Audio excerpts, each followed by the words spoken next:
Në vitin 1998 dhe 1999, shqiptarët e Kosovës përjetuan një nga kapitujt më të dhimbshëm të historisë së tyre. Në dhunën dhe gjenocidin e regjimit të Slobodan Miloševićit, nga Kosova u larguan mbi 1 milion shqiptarë, nga qytetet dhe nga fshatrat e saj, për në vendet e panjohura, drejt kampeve të stërmbushura, drejt vuajtjes.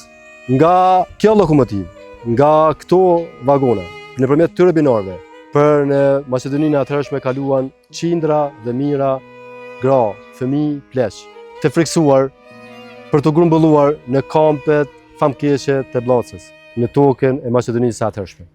Kjo është historia jonë. Kjo është dhimbja dhe krenaria jonë. Kjo është zëtimi. Kur me një vllaz për shkak.